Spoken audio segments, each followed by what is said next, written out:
So, the ancient religion of Babylon, they all have one thing in common: the sacred feminine.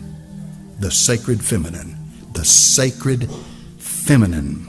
Ishtar the Babylonians, Tyre the Buddhism, Fatima of Muhammad, Sophia the Gnostics, Shekinah to the Kabbalist Jew, Mary to the Catholic, and Shakti to the Hindu.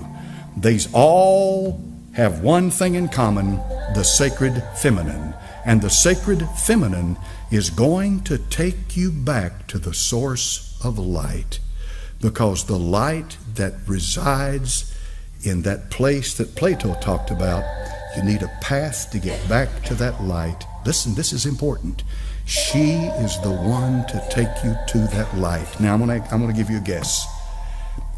Tell me this morning, who do you think that light is? You remember what this subject's all about? Lucifer.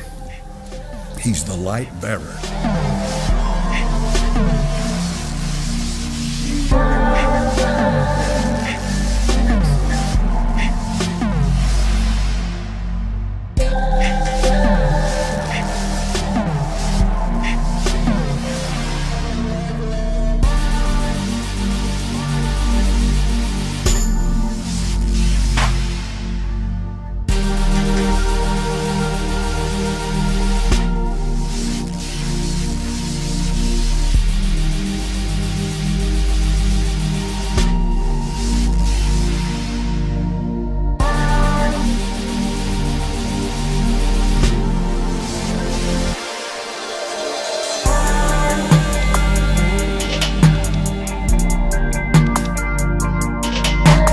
She is the one to take you to that light.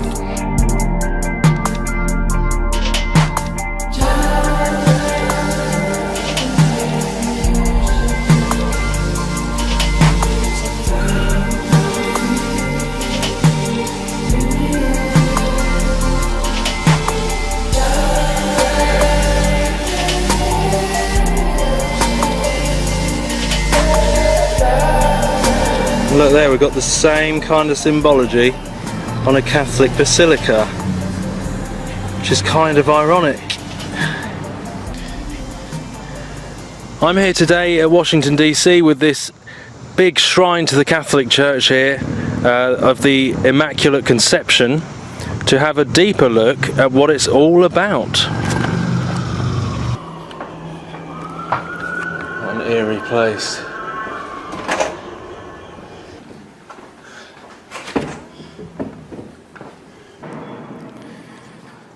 So let's go down into the belly, the underworld, where masses take place, into the heart underneath this, the tomb of this huge temple.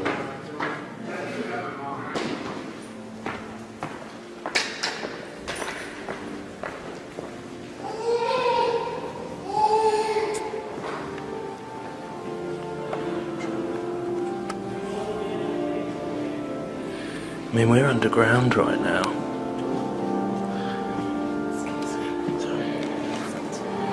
This is underground, this isn't the belly, underneath the big temple.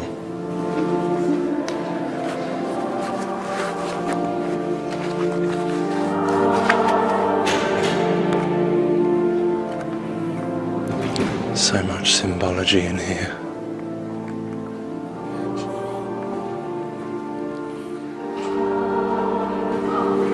The National Shrine of Immaculate Conception.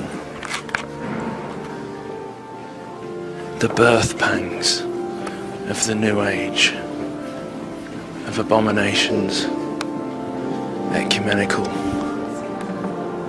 one world under Rome.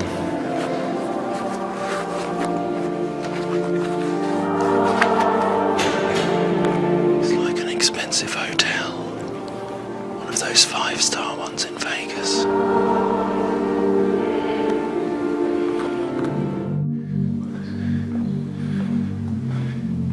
I mean, if that is not revering the Mother.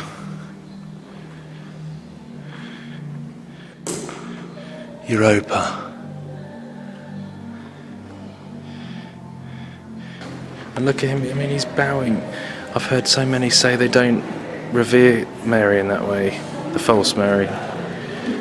But he's bowing to this Ishtar, Isis figure. Coming out of the feminine gate. The female birthing womb.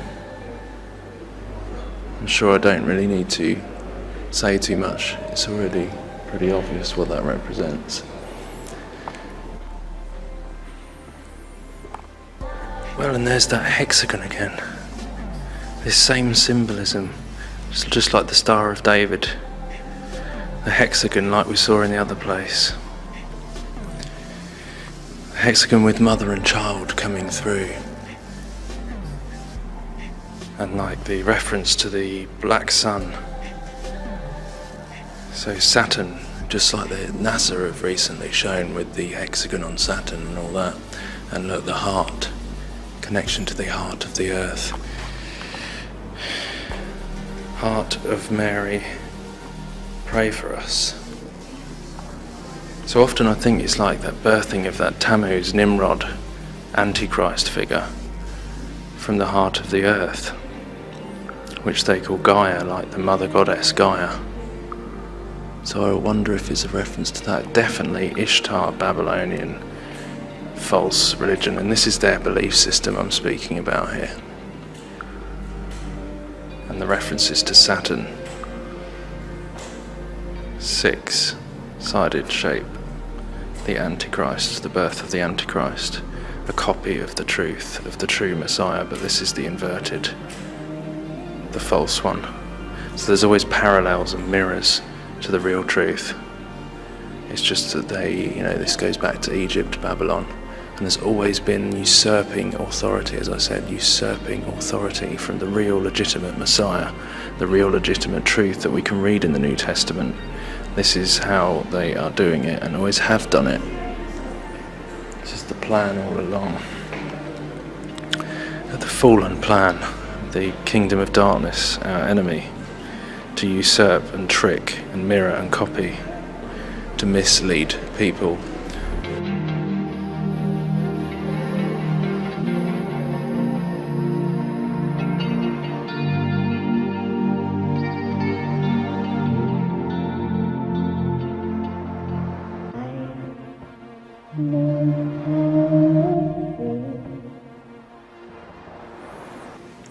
Look, pillars and archways, all the same designs as the other places, and she's sitting on a foundation stone there, behind these pillars where the veil would be, like in the Holy of Holies again, same representation, the Mother Goddess, Semiramis, Diana and child, the false Mary.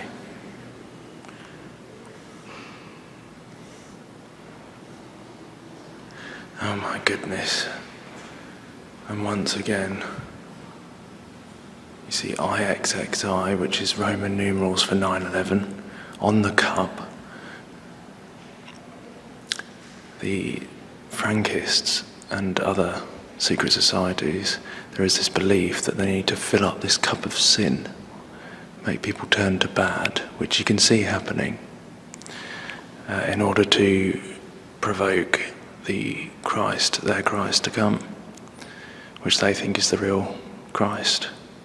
But that's their belief. They believe they need to fill up this cup of filth, this cup of abomination, as we're told about in the Bible, that will happen. The cup of abominations that will bring judgment upon the world. But they believe that they're going to get this Christ is going to come. But we know it's the Antichrist. It's Nimrod from the days of the Tower of Babel. And this cup of abominations.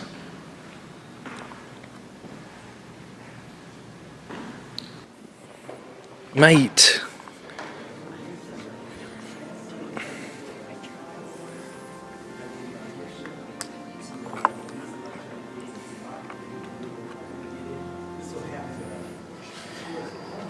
You know, even I've heard Catholics say that this Pope is very different from any other. The way he's uniting religions and one world, ecumenical, new world order. You know, the Jezebel spirit usurps authority where it has none. I was thinking about this the other day. The Jezebel spirit usurps authority where it has none. And this is kind of the way this new ecumenical religion, Babylonian New Age religion is working. Usurping authority over where it has none. You know, it's pretty interesting. Usurping authority over the man, over Jesus, the true king, the queen, usurping illegitimate authority.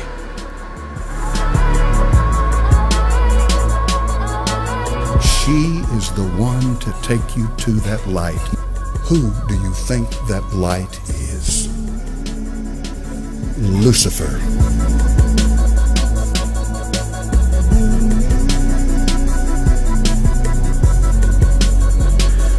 Please do not tell me this is not an ornate temple of Diana, the mother goddess. Sorry. I don't think that went down too well. But look, the celebration of fertility.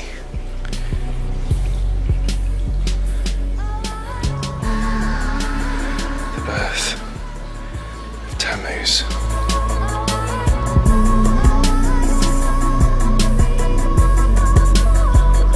Whether you call her this, or you call her that, or you call her this, or you call her that, she's the same wherever you go.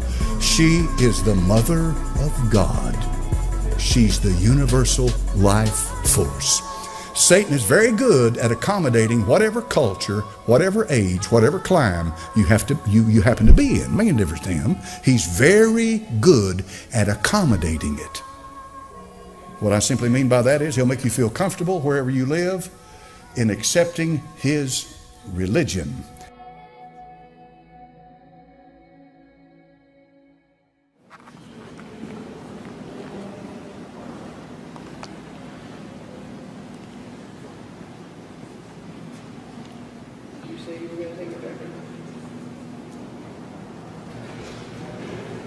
See, look, even here it's saying to receive the scroll and to break open its seals.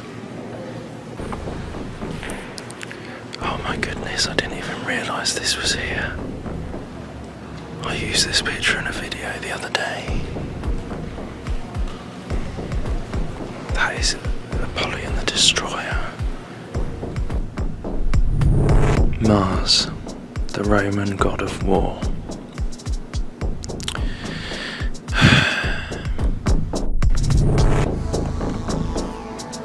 And we've got that same representation of the Holy of Holies type thing, and him raising out of it Apollyon the Destroyer, the Antichrist. That is not Jesus. I don't think it takes much to work out that that's not Jesus.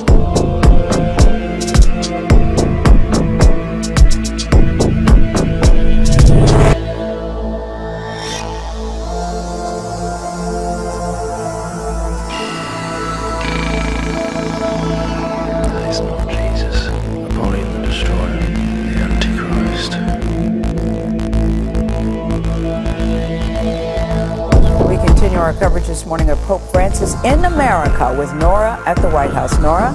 Thank you, Gail. You know, Pope Francis is also going to celebrate his first Mass in the United States, and that is at the Basilica of the National Shrine of the Immaculate Conception. Now, he is the third Pope to visit the Basilica that is on the Catholic University of America campus. And Chip Reed is there to show us what to expect this afternoon. Chip, good morning.